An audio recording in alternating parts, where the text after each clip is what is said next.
నమస్తే. ఎన్నో ఆధ్యాత్మిక విషయాలు మెగా9 భక్తి ద్వారా మాట్లాడుకుంటూ ఉన్నాం. డాక్టర్ ఆర్బి సుధ గారు ప్రముఖ ఆస్ట్రాలజిస్ట్ లైఫ్ కోచ్ నాతో పాటు ఉన్నారు.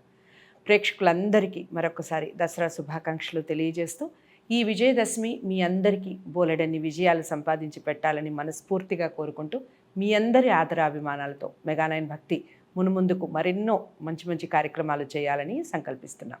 అందులో భాగంగా మొట్టమొదటిగా ఈ విజయదశమి నాడు అసలు నవరాత్రి విశిష్టత ఏమిటి, ఎందుకు నవరాత్రులు అన్నారు అనే కార్యక్రమాన్ని స్టార్ట్ చేస్తూ ఇక అమ్మవారి అవతారాల గురించి చాలా చక్కటి వివరణ ఇస్తారు. నోట్ చేసుకోండి, ఏ రోజు ఏ కలరు ఏమిటి ఈ విషయాలన్నీ చెప్తారు. మీరు నోట్ చేసుకొని చక్కగా పాటిస్తే ఈ నవరాత్రులు అందరికీ కూడా శుభాలు కలుగుతాయి. విజయదశమి రోజు అమ్మవారి అవతారం రాజరాజేశ్వరితో మనకి దసరా ముగుస్తుంది, అందరికీ తెలిసిన విషయమే. అయితే ఈ బాల త్రిపుర సుందరి దగ్గర నుంచి మొదలుకొని రాజరాజేశ్వరి వరకు అమ్మవారు ఏ ఏ అవతారాల్లో ఏ విధంగా దర్శనమిస్తారు, ఎందుకు రాత్రులే, ఈ విషయాలన్నీ చాలా చక్కటి వివరణ ఇస్తారు డాక్టర్ ఆర్బి సుధ గారు. తన మాటల్లో విందాం. నమస్కారం. నమస్కారం. మీకు ముందుగా విజయదశమి శుభాకాంక్షలు. నీకు ప్రేక్షకులందరికీ కూడా శుభాకాంక్షలు. బాలత్రిపుర సుందరి దగ్గర నుంచి మొదలుకొని రాజరాజేశ్వరితో మనకి అమ్మవారి అవతారాలు ముగుస్తాయి. అందరికీ తెలిసిందే, ప్రతి సంవత్సరం మాట్లాడుకుంటాం. అది సౌత్ ఇండియాలో అవుతుంది యాక్చువల్లీ స్పీకింగ్. అవును, నార్త్ ఇండియాలో వేరేలా ఉంటుంది. సో చెప్పండి, మామూలుగా దేశవ్యాప్తంగా ఈ నవరాత్రులను ఏ విధంగా జరుపుకుంటారు, ఎక్కడ విశిష్టత ఉంది, ఎక్కువగా ప్రాధాన్యత దసరాకి ఏ ప్రాంతంలో ఎక్కువగా ఉంది అనేది వివరిస్తూ ఈ దసరా రోజు రాత్రులు ఎందుకు మనం ఈ కార్యక్రమం మొదలు పెట్టేటప్పుడు మీరు చెప్పారు ఎందుకు అమ్మవారు నవరాత్రులు అన్నారు అనేది. సో దానికి సంబంధించిన వివరణ కూడా ఇవ్వండి, అమ్మవారి అవతారాల యొక్క విశిష్టత కూడా వివరించండి. తప్పక. నవరాత్రులు అంటే అందరికీ తెలిసిన విషయం, 9 రాత్రులు అని చెప్పారు. కానీ ఎందుకు రాత్రులే, ఎందుకు పగలు కాదు అని నేను ఇందాక నిన్ను ప్రశ్న వేస్తాను. అంటే ఏంటి, పగలు కూడా పూజ చేయొచ్చు, ఇంకా రాత్రి కూడా పూజ చేయొచ్చు అనమాట. ఒక్కొక్క అవతారం ఎత్తినప్పుడు పొద్దునకి మళ్ళీ మారిపోతుంది, అవతారం మారుతుంది కదా. ఆ అమ్మవారి నుంచి ఇంకో అమ్మవారికి వెళ్తారు. మోస్ట్ ఇంపార్టెంట్ ఏంటంటే నవరాత్రులు అంటే 3 అంటే పార్వతీదేవికి, లేకపోతే దుర్గాదేవికి, అలాగే సరస్వతీదేవికి, లక్ష్మీదేవికి 3 పరిగణించున్నారు అనమాట. 3 డేస్ పెట్టున్నారు.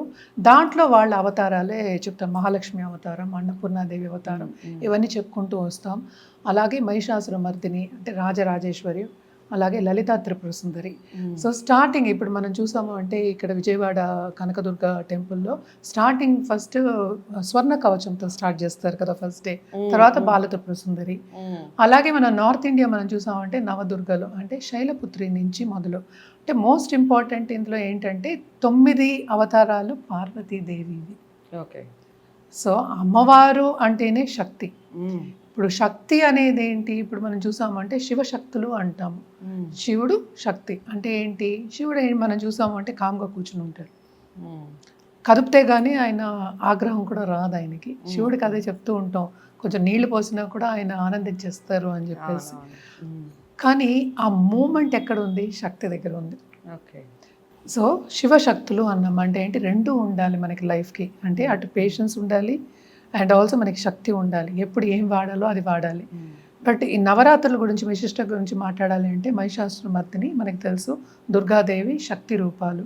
సో స్టార్టింగ్ ఏంటంటే శైలపుత్రి. శైలపుత్రి రూపం ఏంటి, పార్వతి అమ్మవారు. ఫస్ట్ హిమవంతుడు తెలుసు కదా, శైలపుత్రి హిమవంతుడి కింద అవతార, హిమవంతుడికి అవతారించిన ఒక స్వరూపం.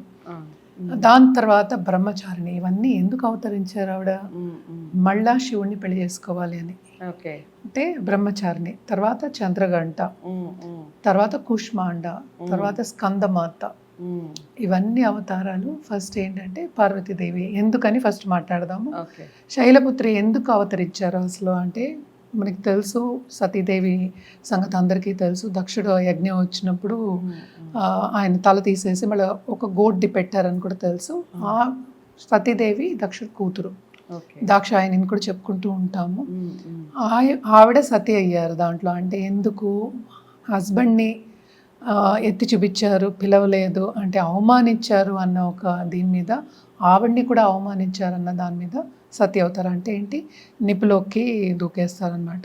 సో అది అయిన తర్వాత శివుడికి ఆగ్రహం వచ్చి ఆయన వీరభద్రుడు, అలాగే మనం చూసామంటే ఇంకా అవతారాలు ఎత్తారని చెప్తూ ఉంటాము. అలాగే సతీదేవి సగం కాలిన బాడీని తీసుకుని ఆయన తాండవం చేశారు కోపంతో. అంటే చేసినప్పుడు అవి కట్ అయ్యి మనకి తెలుసు కదా ఇప్పుడు ఇండియాలో పడ్డాయి, కొన్ని ప్లేసెస్లో పడ్డాయి మనం చెప్పుకుంటూ ఉంటాము. అవే శక్తి పీఠాల కింద మనం చెప్పుకుంటాం. 33, 36 మెయిన్ పీఠాల కింద మనం చెప్పుకుంటూ ఉంటాం అన్నమాట. సో ఇవన్నీ ఏంటి, స్టార్టింగ్ అది అయిపోయిన తర్వాత నెక్స్ట్ అవతారం అయితే పార్వతీదేవి. హిమవంతుడు, పార్వతి అంటే మనకి తెలుసు అంత కొండలు ఉంటాయి, కొండలు అంటే హిమవంతుడికి పుత్రి. సో ఆవిడ ఏంటి, సంకల్పం ఏంటి, భర్తకి సీక్రెట్ ఏంటి, ఎందుకు పుట్టారు, శివుణ్ణి పెళ్లి చేసుకోవడానికి. మోస్ట్ ఇంపార్టెంట్ అంటే ఏంటి, క్రియేషన్ అవ్వాలి మనకి అక్కడ. అందరు అంటే ఏంటి, మనకి అందరు దేవుళ్ళు దేవతలు అందరూ మళ్ళా కోరితే ఆవిడ మళ్ళా పార్వతి కింద అవతారం ఎత్తారనమాట. సో ఆవిడ నెక్స్ట్ ఏంటంటే, ఇప్పుడు శివుడు ఆఫ్టర్ సతీదేవి ఆయనకేమో ఇంకా ఇంట్రెస్ట్ లేదు. సో ఆయనేమో ధ్యానానికి వెళ్ళిపోయారు, మెడిటేషన్లో ఉన్నారనమాట. సో ఆయన లేపి ఎలా పెళ్లి చేయాలి, మనకి తెలుసు మన్మందిని కూడా కాల్ చేస్తారు, మనం మాట్లాడుకుంటూ ఉంటాం అది కూడాను. సో ఇదేంటంటే అసలు ఇంట్రెస్ట్ లేకుండా ఒక అసెటిక్ కింద ఆయన కూర్చున్నప్పుడు ఆయన్ని కన్విన్స్ చేసి ఎలా చేయాలి అంటే అది ఒకటే మార్గం ఏంటి, మళ్ళీ ఏంటి, ధ్యానం అంటే మెడిటేషను. మెడిటేషన్ అంటే ఏంటి, అది ఈ గోల్ మీద మెడిటేషన్, నాకు ఇది కావాలి అని మెడిటేషన్ చేయడం, లేకపోతే గట్టిగా కోరుకోవడం అని చెప్తూ ఉంటాం అనమాట. సో అది బ్రహ్మచారిణి. ఓకే, మన అపర్ణ కూడా అంటూ ఉంటాం. అంటే ఏంటి, ఆవిడ ఏమీ తినకుండా ఆకులు పళ్ళు పువ్వుల మీద ఉండి చాలా ఘోర తపస్సు చేసి, సో తపస్విని అన్నమాట, ఘోర తపస్సు చేసి అప్పుడు శివుడు ప్రత్యక్షమయ్యేలాగా చేశారనమాట. శివుడు వచ్చి ఆవిడ వరం కోరుకున్నది ఏంటంటే పెళ్లి చేసుకోవాలి అని. సో పెళ్లి చేసుకోవాలి అంటే మనకి తెలుసు శివుడి దగ్గర మనకి గణాలే ఉంటాయి, పాములు అన్ని ఘోరం అంటే ఆకృతిగా ఉండే ఒక విగ్రహాలు, మనుషులు ఇవే ఉన్నాయన్నమాట. సో ఈరోజు పెళ్లి చేసుకుంటాను అంటే అగెయిన్స్ట్ ఎవ్రీబడీస్ విషెస్ అనుకుందాం, లేకపోతే సో శివుడు వస్తే అంటే ఇలాంటి ఒక సైన్యంతో వస్తారనమాట.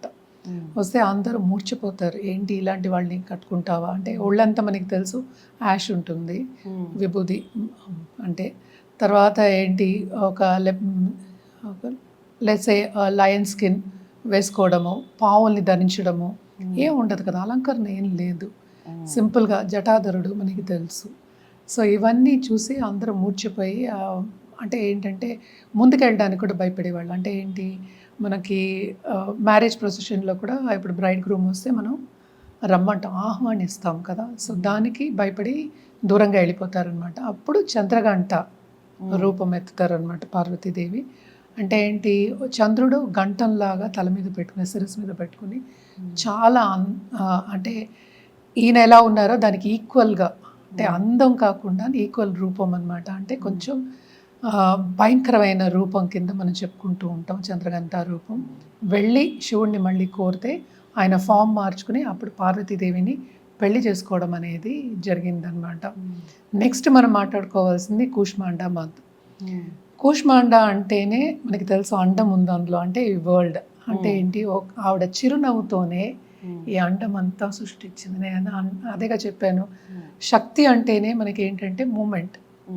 మనం ఒక చోట కూర్చున్నా మనకి ఎనర్జీ కావాలి, కాసేపు కూర్చుంటే ఆ ఎనర్జీ స్టాగ్నెంట్ అయిపోతుంది, అంటే అలాగే ఉండిపోతుంది. సో అది మనం లేచి మూవ్ అయినప్పుడు ఆ స్టాగ్నెంట్ ఎనర్జీ మూవ్ అవుతుంది అనమాట, ఆ ఎనర్జీ ట్రాన్స్ఫర్ అనేది ఉంటుంది. సో అలాగే కూష్మాండ అంటే చాలా అందమైన ఒక రూపం. అలాగే ఏంటంటే నడిపించేది, అంటే సూర్యుడిని నడిపించేది, అన్ని ప్లానెట్స్ని నడిపించేది మనం చెప్పేది ఇప్పుడు కూష్మాండ మాత అని చెప్పుకుంటూ ఉంటాం అనమాట. సో అంత అందమైన ఒక రూపం అనమాట. అండ్ ఆల్సో ఈ ఎగ్ అంటే మనకి ఎర్త్, కూష్మాండ అండం, అండం అంటే ఎగ్, అంటే ఇదంతా సెలెస్టియల్గా సృష్టించినది కూష్మాండ మాత అన్నమాట. అది 4. 5వది ఏంటంటే స్కంద మాత. అంటే స్కంద మాత మనకి తెలుసు స్కందుడికి మాత. అంటే స్కందుడు ఎవరు అసలు, మనకి పుత్రుడు. ఎవరు పుత్రుడు? శివుడు పుత్రుడు. మనం అంతా మాట్లాడుకునే శివశక్తుల గురించి. సో ఆయన యాక్చువల్గా ఆయనది స్పర్మ్ కింద పడినప్పుడు ఆ హీట్ తట్టుకోలేక యాక్చువల్గాను గ్యాంజెస్ మీద పడుతుందంట, అంటే హిమాలయాస్ మీద పడుతుంది అని చెప్తూ ఉంటారు అనమాట. అదేమో వాటర్లో ఫ్లో అవుతున్నప్పుడు దాంట్లోంచి 6 బేబీస్ అంటే బాయ్ బేబీస్ వచ్చారనమాట. వాళ్ళు ఏంటంటే కృతిక స్టార్స్ మనకు తెలుసు కదా, కృతిక సిస్టర్స్ అని కూడా చెప్తూ ఉంటాం. 6 వాళ్ళు వచ్చి వాళ్ళని పాలిస్తారనమాట. పాలించిన మొత్తం ఏంటంటే శివుడు అనమాట. శివుడిని రూపం ఆయన. కార్తికేయ అనొచ్చు, స్కందుడు అనొచ్చు. సో పార్వతీదేవికి ఇచ్చినప్పుడు 6 బేబీస్ని ఏం చేసుకోవాలి అని చెప్పేసి మొత్తం అన్నీ కలిపి ఒక బేబీ కింద చేస్తారనమాట. సో స్కంద మాత అంటే ఏంటి, ఇప్పుడు శివుడు మనం ఇందాక చెప్పినట్టు పేషెన్స్ ఇవన్నీ ఉన్నాయి, మిగతా అన్ని క్వాలిటీస్ ఉన్నాయి. శక్తి ఏంటి, వేల్. ఆవిడ వేల్ కూడా ఇస్తుంది. వేల్ అందరికీ తెలుసు మనకి, స్పియర్. ఆ వేల్ శక్తి అన్నమాట.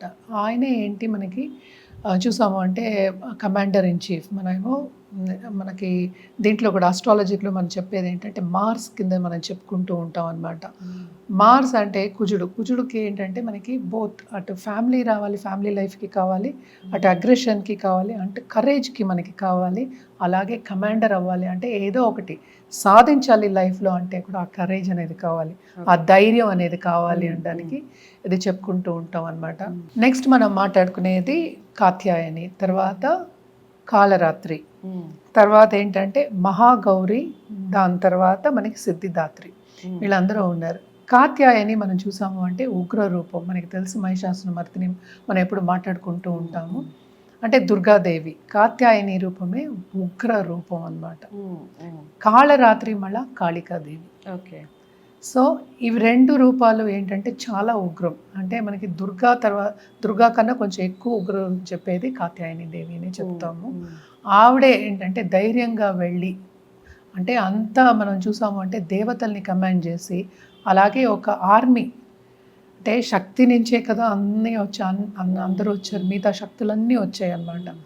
సో ఈవిడ మూలాన్ని కమాండింగ్ ఇన్ చీఫ్ అనుకుందాము, లేకపోతే వెళ్ళి మర్దనం చేశారు కనుక కాత్యాయని రూపం మనం ఎప్పటికైనా చెప్తాం. చాలా చాలా ఉగ్ర రూపం చెప్పుకుంటూ ఉంటాం అనమాట. దాని తర్వాత కాళరాత్రి కాళికాదేవి మనకి తెలుసు, బీజాసురుని మనకి చేశారు అవన్నీ చెప్పుకుంటూ ఉంటాం. అంటే ఏంటి, ఒక డ్రాప్ ఆఫ్ బ్లడ్ పడినా కూడా దాంట్లోంచి అసురులు వచ్చేవాళ్ళు. సో ఆవిడ నెత్తుని తగరు. సో ఆ రూపం చూసామంటే కూడా కొంచెం భయంకర రూపం కింద ఉంటుందన్నమాట. అలాగే ఏంటంటే దాంట్లో కూడా శాంతమూర్తులు ఉన్నారు. సో ఇది ఒక రూపం కింద, దాని తర్వాత ఇంకా రూపాలు ఉన్నాయి. అంటే శక్తికి మనం ఇచ్చిన రూపం అది. సో అంటే నల్లగా బ్లాక్గా ఉంటారు మనకి తెలుసు కదా. అంటే రాత్రి, కాలరాత్రి అంటే నలుపు. బాగా నలుపు అయినప్పుడు మనం చూసామంటే బ్లూ కలర్లో ఉంటాం అన్నమాట. సో ఇలా ఇదంతా ఈ రూపాలన్నీ అయిపోయిన తర్వాత మహాగౌరి అంటే ఏంటి, సో ఒకసారి ఈ రూపాలని చూసేసి దేవతలు, లేకపోతే ఎప్పటికైనా హస్బెండ్ అండ్ వైఫ్ అన్నప్పుడు ఏదో ఒకటి చిలిపిగా మాట్లాడడం అనేది జరుగుతుంది. సో అలాగే ఈవిడిని చూసి నల్లగా ఉన్నావు ఏదో అలాగా కలర్ మీద కమెంట్ చేసినప్పుడు ఈవిడికి ఫీలింగ్ వచ్చి హిమాలయాస్కి వెళ్ళారంట. అంటే గ్యాంజెస్ దగ్గరికి. సో కడుక్కుందామని పోవట్లేదన్నమాట. సో అయినా ఒక చోటుకి వెళ్ళి ఒక హిమాలయాస్లో కడుక్కున్నప్పుడు 2 కింద విడిపోతారు. అంటే ఏంటి, మనకి ఆ నలుపు పోయి తెల్లగా అవుతారు. సో మహాగౌరి అంటేనే మనకి పూర్ణంగా తెల్లటి తెలుపు, అంత అందమైన ఒక రూపం అన్నమాట మహాగౌరి రూపం అన్నమాట. సో నెక్స్ట్ వచ్చేది మనకి సిద్ధదాత్రి. అంటే ఏంటి, అన్ని సిద్ధులు వచ్చిన ఆవిడ, అంటే శివుడికే సిద్ధులు ఇచ్చిన ఆవిడ సిద్ధదాత్రి. ఓకే. సో 18 సిద్ధులు మనం మామూలుగా చెప్పుకుంటాం. సిద్ధి అంటే ఏంటి, మనం ఒక దాన్ని పరిపూర్ణంగా చేసినప్పుడు మనకి ఏంటంటే మనం ఏం చేయాలంటే అది చేయగలం, అంటే అనుకుంటే చేయగలం ఇమీడియట్గా. సిద్ధులు అంటే ఆర్ట్స్ అవ్వచ్చు, ఏదో ఒక సబ్జెక్ట్ అవ్వచ్చు, మ్యాజిక్ అవ్వచ్చు, ఏదైనా అవ్వచ్చు, అది అన్ని సిద్ధులు అంటాం. అంటే మనకి ఆయుర్వేదం కూడా మనం ఒక సిద్ధి కింద చెప్పుకుంటూ ఉంటాం, ఆస్ట్రాలజీ ఒక సిద్ధి కింద చెప్పుకుంటాం. ఏదైనా నాలెడ్జ్ సిద్ధులు, ఇన్ని సిద్ధులు అని చెప్పుకుంటూ ఉంటాం అన్నమాట. సో 18 సిద్ధుల కన్నా ఎక్కువ ఉపదేశించిన ఆవిడ ఎవరికి, శివుడికే ఉపదేశించిన ఆవిడ సిద్ధదాత్రి అన్నమాట. అన్ని సిద్ధులు కావాలి అంటే 9వ రోజు మనం సిద్ధదాత్రిని వర్షిప్ చేయాలి. ఇవన్నీ ఏంటంటే 9.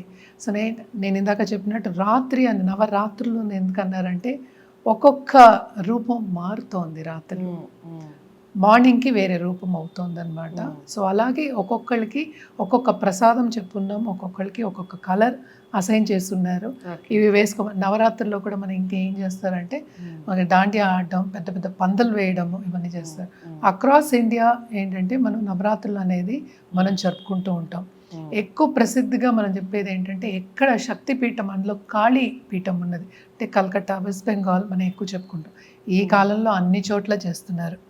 మనకి ఇక్కడ కనకదుర్గ ఉన్నారు. సో దుర్గాదేవి అంటే శక్తి లేని చోట ఏంటి, అన్ని చోట్ల శక్తి ఉంది. మనకి తమిళనాడులో చూసినా కూడా మనం ఎక్కువ సౌత్ ఇండియా మాట్లాడుకుంటున్నాం కనుక అక్కడ కూడా మనకు అమ్మవారిని ఎక్కువ చేస్తూ ఉంటారు అనమాట. సో ఇవన్నీ చేస్తూ ఉన్నప్పటికీ ఇవన్నీ ఎందుకు చెప్తున్నారు, ఏదైనా సరే ఏంటి పండగ కింద కోలాహలం కింద 10 మందితో మనం కలిసి జరుపుకుంటే మనం ఆనందంగా ఉంటాం, 10 మంది ఆనందంగా ఉంటారు. అందుకోసమనే చెప్పుకుంటాం అనమాట ఇవన్నీను. అండ్ ఆల్సో ఒక్కొక్క రోజు ఏంటంటే ఒక్కొక్క ప్రసాదం మనం చెప్పాం. ఫస్ట్ ఏంటంటే గీతో చేయమని చెప్పారనమాట. అంటే ఏంటి, నెయ్యితోటి, శైలపుత్రికి నెయ్యితోటి.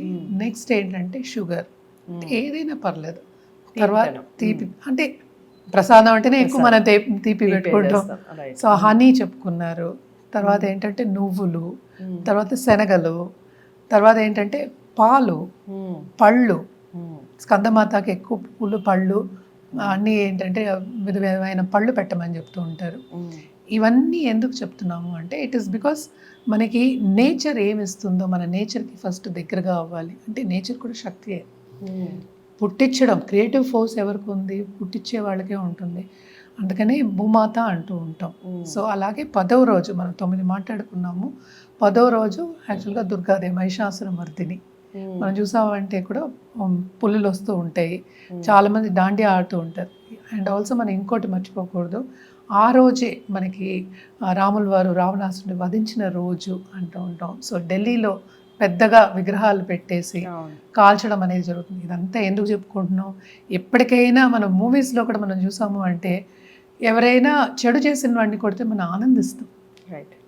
సో కొట్టకూడదు అనేది కాదు, మనం కరెక్టా లేదా అని తెలుసుకుని కొట్టడం అనేది మోర్ ఇంపార్టెంట్. అంటే కొట్టడం అంటే ఏదైనా చేయడం, చెడు చేయడం కానీ మంచి చేయడం కానీ. సో లోక కళ్యాణం కోసం చేసింది ఏది ఎప్పుడు చెడు అవ్వదు అనేది మనకి ఇవన్నీ అంటే ఈ ఫెస్టివల్ ద్వారా మనకి తెలుస్తున్నాయి అన్నమాట.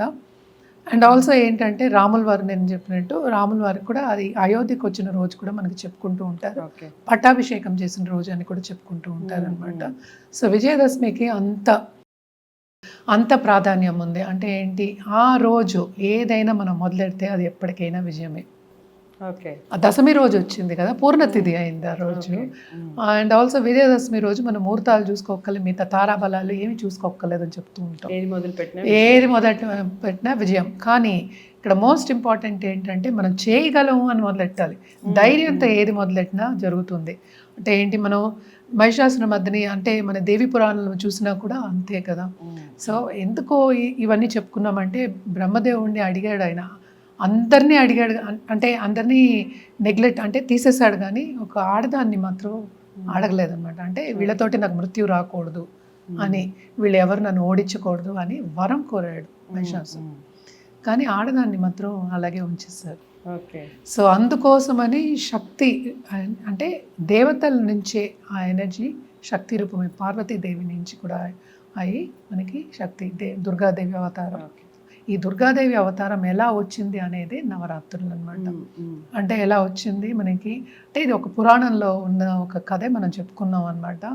ఇవన్నీ మనకి నార్త్ ఇండియాలో మనకి ఎక్కువ చేస్తూ ఉంటారు. అలాగే మనం చూసామంటే పెద్ద పెద్ద పందలు వేస్తారు. అండ్ ఆల్సో ఏంటి, ఇవి అయిపోయిన తర్వాత 10వ రోజు అయిపోయిన తర్వాత నిమజ్జనం చేయడం అనేది మనకి అనాదిగా వస్తున్న ఒక పద్ధతి. సో మనం పూజా విధానం మాట్లాడుకుందాం ఇప్పుడు. సో పూజా విధానం అంటే ఒక్కొక్క రోజు ఒక్కొక్క అలంకరణ. నేను ఇందాక చెప్పినట్టు కనకదుర్గ ఫస్ట్ ఏంటంటే మనకి కనకదుర్గ స్వర్ణంతో స్వర్ణ కవచం తోటి మొదలవుతుంది.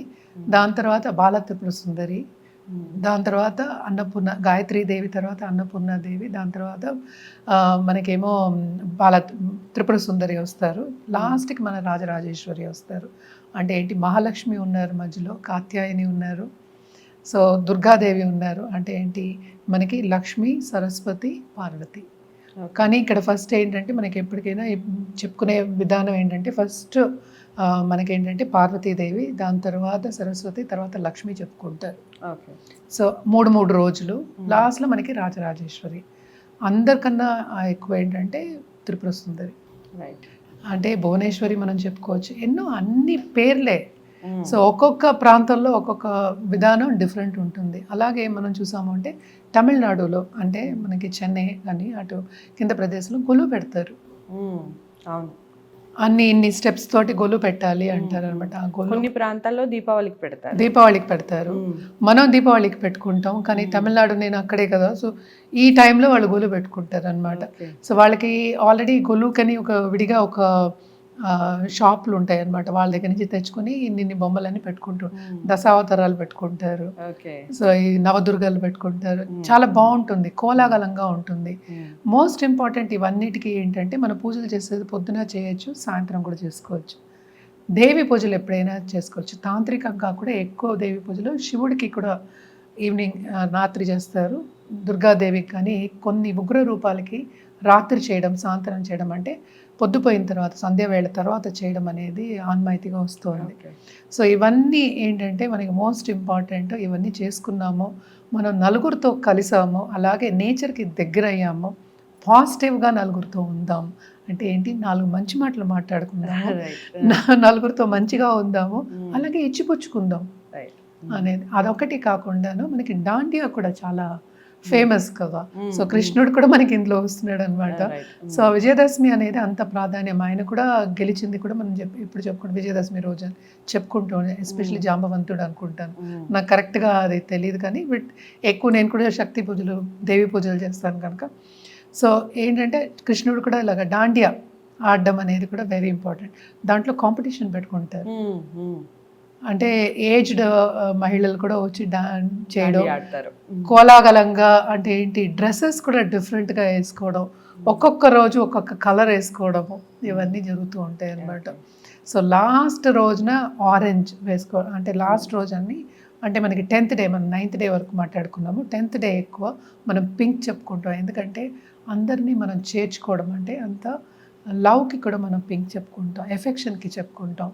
సో అందరినీ చేర్చుకుంటాం కనుక పింక్ వేసుకోమని ఎక్కువ చెప్తూ ఉంటాం అనమాట. ఆ రోజు అన్ని పిండి వంటలు చేసుకుని తినడం అనేది ఎక్కువ, వడపప్పు, పానకం, పాయసం ఇవన్నీ చేసుకుని తినడం అనేది, అంటే మన వైపు సౌత్ ఇండియా, అటువైపు ఏంటంటే మాల్పువా ఇవన్నీ చేసుకుంటూ ఉంటారు, పూరీలు ఇవన్నీ చేస్తూ ఉంటారు. సో ఇవంతా ఏంటంటే మిశ్రమం. ఎస్పెషల్లీ స్కందమాతకే ఎక్కువ మనం బనానా చెప్పుకుంటూ ఉంటాం. సో కూష్మాండ మాతకు కూడా మనం ఏంటంటే మాల్పువ పాలతోటి చేయమని చెప్తూ ఉంటాం అనమాట. సో ఒక్కొక్క మాతకి ఒక్కొక్కటి మనం చెప్పుకోవడం అనేది ఆన్మాయితీ, కానీ పద్ధతులు ప్రాంతీయం బట్టి మారుతూ ఉంటాయి, కలర్స్ ప్రాంతీయం బట్టి మారుతూ ఉంటాయి. అంటే మనం ఫస్ట్ చెప్పుకునేది ఏంటంటే, ఫస్ట్ మనకి శైలపుత్రి నుంచి మాట్లాడదాము అంటే మనకి వైట్ అనుకుందాం, లేకపోతే rose pink, light pink, orange, red, peacock green last వచ్చేప్పటికి మనకి, అంటే కాళరాత్రి వరకు వచ్చేటప్పుడు పీకాక్ గ్రీన్ అండ్ బ్లూ చెప్పుకుంటాం. దానికి ముందు కాత్యాయనికి బ్లూ చెప్పుకుంటారు, సో రాయల్ బ్లూ అవ్వచ్చు. సో లాస్ట్కి వచ్చేప్పటికి మనకి పింక్ వస్తుంది అనమాట. అంటే ఈ కలర్స్ కూడా ఏంటంటే ఒక్కొక్క రూపం ఎంత అంటే ఆ రూపానికి ఈక్వల్గా చెప్పుకోవడం. అంటే ఏంటి, కొన్ని మనకి ఉగ్ర రూపాలు ఉంటాయి, కొన్ని ఏమో శాంతమూర్తులు ఉంటాయి. సో దాన్ని బట్టి మనం కలర్స్ చెప్పుకోవడం అనేది కూడా జరుగుతుంది. జనరల్గా ఏంటంటే ఇంట్లో కోలాహలంగా ఒక పీట వేసుకుని కలసం పెట్టుకుని చేయడం అనేది చేసుకుంటూ ఉంటారు, ఆన్మాయితీ కింద వస్తూ ఉంది. సో కలసం అనేది మనకి కామన్గా ఏంటంటే శుభానికి ప్రతీతి, అలాగే స్వస్తికి వేసుకుంటారు. అంటే మాత వచ్చినట్టు మళ్ళీ కాళ్ళ ఇంప్రెషన్స్ కూడా వేసుకోవడం అనేది మనకి ఇంపార్టెంట్. అంటే ఏంటి, లక్ష్మిని కూడా మనం ఆహ్వానిస్తున్నాము, అంటే అన్ని మాతల్ని, అన్ని శక్తుల్ని మనం ఆహ్వానిస్తున్నాము. అంటే లైఫ్కి ఏంటంటే ఎప్పుడు ఒకలా ఉండడానికి కుదరదు, సిచ్యువేషన్ బట్టి మనం మారుతూ ఉండాలి. సో అలాగే ఈ నవరాత్రులు కూడా మనకి సిచ్యువేషన్ బట్టి ఎప్పుడు శాంతంగా ఉండాలి, ఎప్పుడు ఉగ్రంగా ఉండాలి, ఎప్పుడు మనం సాధించగలము అని తెలుసుకోవడానికి మనకి చెప్పుకుంటూ ఉంటాం అన్నమాట. ఓకే, చాలా అంటే చాలా చక్కటి వివరణ ఇచ్చారు శక్తి స్వరూపాలకి సంబంధించి. మీ అందరికీ అర్థమైందని అనుకుంటున్నాను. ఈ విజయదశమి మరీ చెప్తున్నాను, అందరికీ విజయాలు చేకూర్చాలని, అమ్మవారి ఆశీస్సులు అందరికీ ఉండాలని, ప్రతి కుటుంబంలో వెళ్ళి విరియాలని విజయాలు మనస్ఫూర్తిగా కోరుకుంటూ వీడియోని మొదటి నుంచి చివరి వరకు చూడండి. ఎక్కడైనా డౌట్ ఉంటే కామెంట్ బాక్స్లో తెలియచేయండి. డాక్టర్ ఆర్బి సుధ గారిని కలవాలి అనుకున్నవారు స్క్రీన్ మీద కనపడే నెంబర్కి కాల్ చేయండి. నమస్తే.